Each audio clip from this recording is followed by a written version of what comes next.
નમસ્કાર વિદ્યાર્થી મિત્રો, આપણે આગળના લેક્ચરમાં કોસ્ટ અકાઉન્ટિંગ નામના સબ્જેક્ટમાં cost accounting BCom sem 5 English મીડિયમમાં આપણે પ્રોસેસ લોસ એન્ડ વેસ્ટેજ નામના ટોપિકમાં normal process loss, abnormal wastage, abnormal gain 3 topic જોયા હતા. હવે નેક્સ્ટ ટોપિક છે સ્ક્રેપ વેલ્યુ ઓફ લોસ, યાની ઘટ કે બગાડની ઉપજ.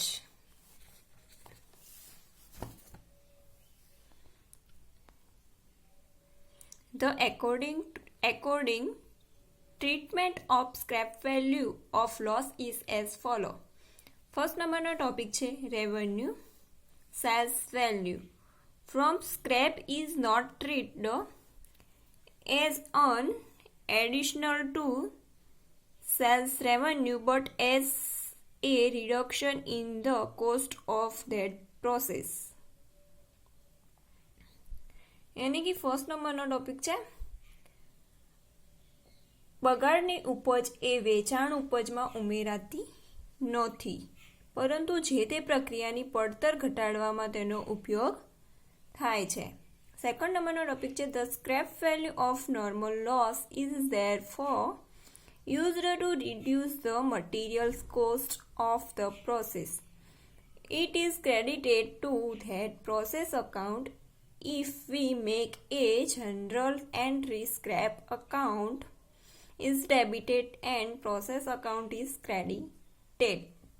यानी सामान्य बगाड़नी भंगार किंमत તે પ્રક્રિયાની પડતર ઘટાડવામાં વપરાય છે, એટલે કે તે પ્રક્રિયા ખાતે જમા થાય છે. જો આમ નોંધ કરીએ તો ભંગાર ખાતું ઉધારાય અને પ્રક્રિયા ખાતું જમા થાય છે.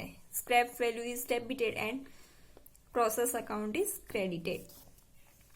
થર્ડ નંબરનો ટોપિક છે the scrap value of abnormal loss is used to reduce the cost of abnormal loss.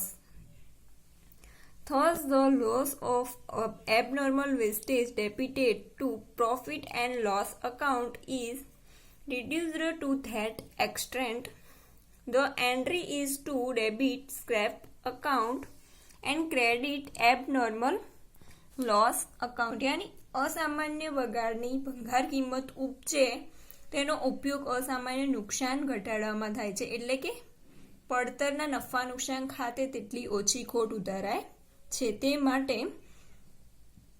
અસામાન્ય બગાડની ઉપજ અસામાન્ય બગાડ ખાતે જમા થાય છે અને અસામાન્ય બગાડ ખાતાની ચોખ્ખી બાકી નફા નુકસાન ખાતે લઈ જવામાં આવે છે.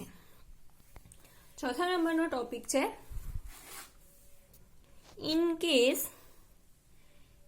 case of abnormal gain, there is no sale produced for scrap because they are sold as good units. Thus, the sales proceeds of scrap is reduced to that extent. The accounting entry is to debit abnormal gain account with the sales price of abnormal gain and credit scrap account. This will reduce the profit of abnormal gain. यानी असामान्य વધારો હોય તો તેની ભંગાર કિંમત ઉપજતી નથી, કારણ કે તે સારા એકમો તરીકે વેચાય છે. આ સંજોગોમાં જે એકમો બગડશે અને ભંગાર તરીકે વેચાશે એમ ધારેલું તે સારા એકમો બન્યા, તેથી ભંગારનું વેચાણ તેટલું ઓછું થયું, એટલે કે ભંગારની ઉપજ તેટલી કિંમતથી અસામાન્ય વધારા ખાતું ઉધારાશે, એટલે અંશે અસામાન્ય વધારાનો નફો ઓછો થશે.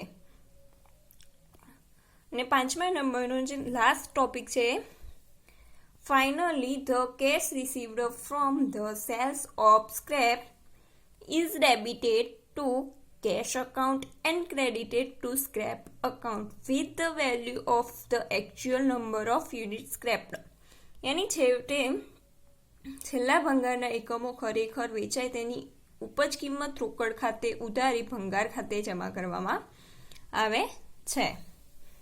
યાની કે જે એબનોર્મલ ગેઇન અકાઉન્ટ બનાવવામાં આવે છે એમાં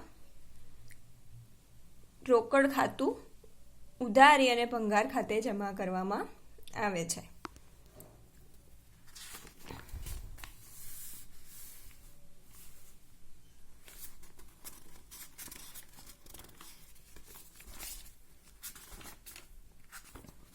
હવે બધા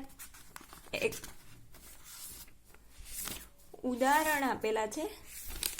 એમાં ફર્સ્ટ આપણે આગળના બધા ટોપિક જોયા એમાંથી હવે ફર્સ્ટ નંબરનું જે ઉદાહરણ છે એ જોઈએ ખાલી સમજવા માટે. ફર્સ્ટ નંબરના ઉદાહરણમાં એબનોર્મલ ગેઇન અકાઉન્ટ નથી બનતું, ખાલી નોર્મલી સાદું પ્રોસેસ અકાઉન્ટ બનાવવામાં આવે છે એ જોઈએ. A product passes through 3 distinct processes to completion. Thus, processes are numbered responsively 1, 2, and 3. During the month of March, 2000 units are produced. કેટલા યુનિટ પ્રોડ્યુસ કર્યા છે? 2000 યુનિટનું પ્રોડક્શન થયું છે. The following information is obtained. એમાં ફર્સ્ટ નંબરનું છે જે કાચો માલ આવે એ છે. મટીરિયલ કેટલું છે? ફર્સ્ટ નંબર છે એમાં પ્રોસેસ અકાઉન્ટ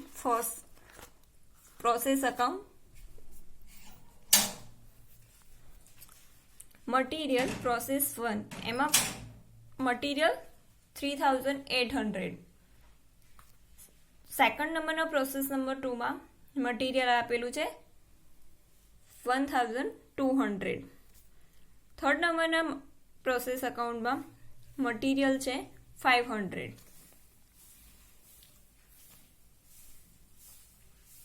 સેકન્ડ નંબરનો ટોપિક છે લેબર यानी कि मजूरी. में प्रोसेस 1 में मजूरी आपेली है 2000. प्रोसेस नंबर 2 में आपेली है मजूरी 2500. प्रोसेस 3 में लेबर आपेला है 1500. तीजा नंबर में आपेलू है डिरेक्ट एक्सपेन्सिस यानी सीधा खर्चा. प्रोसेस 1 में आपेला है 800. प्रोसेस 2 में आपेला है 1000. प्रोसेस 3 में आपेला है 400. नीचे आपेलू है the indirect expenses for the period are ₹1200 which are appointed to the process on the basis of wages. यानी એવું કહેવા માંગે છે કે ઇનડિરેક્ટ એક્સપેન્સીસ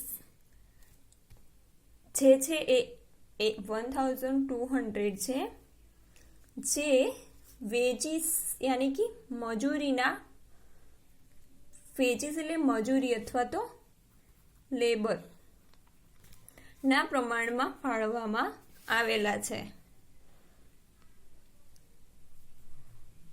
यानी 1200 પ્રોસેસ 1, 2 એન્ડ 3 ત્રણના ભેગા આપેલા છે. એને આપણે અલગ કરવાના છે. No work in progress or process stock. Process stock exist at the beginning or ending of the month. શરૂઆતનો કે છેવટનો સ્ટોક પ્રક્રિયામાં આપેલો નથી એવું કહેવા માંગે છે. આપણે આગળ સમ સ્ટાર્ટ કરીએ. ફર્સ્ટ નંબર તો પહેલા આપણે તો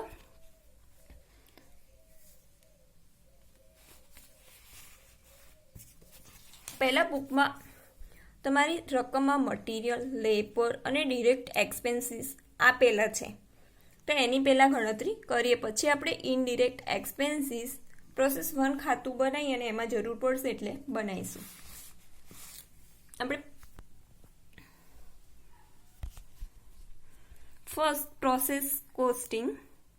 એમાં પહેલું આપણે પ્રોસેસ 1નું અકાઉન્ટ બનાવીએ છીએ, એટલે પ્રોસેસ નંબર 1 એનું અકાઉન્ટ, એના આઉટપુટ કેટલા આપેલા છે 2000 યુનિટ, તો આઉટપુટ 2000 યુનિટ લખવાના.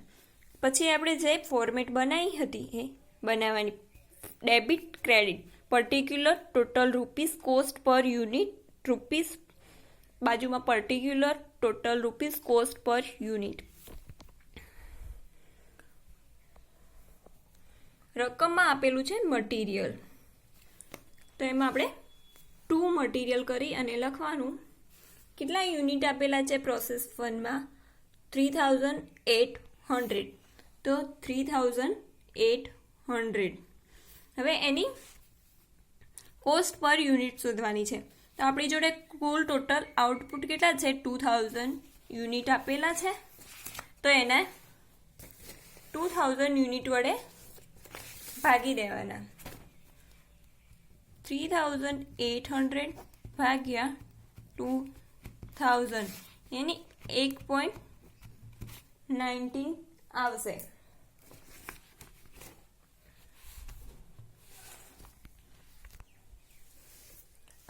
વડે ભાગતા 1.19 આવે છે, કોસ્ટ પર યુનિટ આવશે. સેકન્ડ નંબરમાં છે લેબર આપેલા છે. લેબરની કુલ પ્રોસેસ 1માં કુલ લેબરની પ્રાઇસ આપેલી છે 2000 ટોટલ. તો આપણે પ્રોસેસ 1માં લખીશું 2 લેબર, એની ટોટલ પ્રાઇસ છે 2000. એની સામે કેટલા યુનિટ કોસ્ટ પર કેટલા યુનિટ થયા છે એ જોઈએ. તો આપણું ટોટલ આઉટપુટ કેટલું છે 2000 છે, પ્રોડક્શન 2000નું કર્યું છે, તો એની કિંમત પણ 2000 આપેલી છે લેબરની. તો 2000 ભાગ્યા 2000 કરીશું એટલે 1 આવશે કોસ્ટ પર યુનિટ. થર્ડ નંબરમાં છે ડિરેક્ટ એક્સપેન્સીસ. ડિરેક્ટ એક્સપેન્સીસ આપેલું છે 800, તો અહીંયા લખીશું 2 ડિરેક્ટ એક્સપેન્સીસ 800.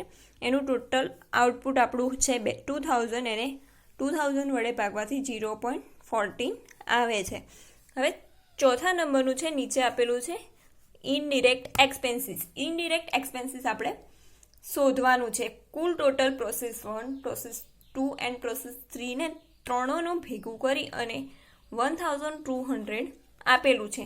અને એને કઈ રીતે પેલું કરવા, એનો બેઝિસ કઈ રીતે નીકાળવાનો છે, તો વેજીસ યાની કે લેબરની મજૂરીના પ્રમાણે. અહીંયા લેબરની આપેલી છે મજૂરી 2000, પ્રોસેસ 2માં 2500 છે અને પ્રોસેસ 3માં 1500નો રેટ આપેલો છે. તો આપણે એ પ્રમાણે કરવાનું છે. અહીં હવે આપણે નેક્સ્ટ લેક્ચરમાં શીખીશું. Thank you.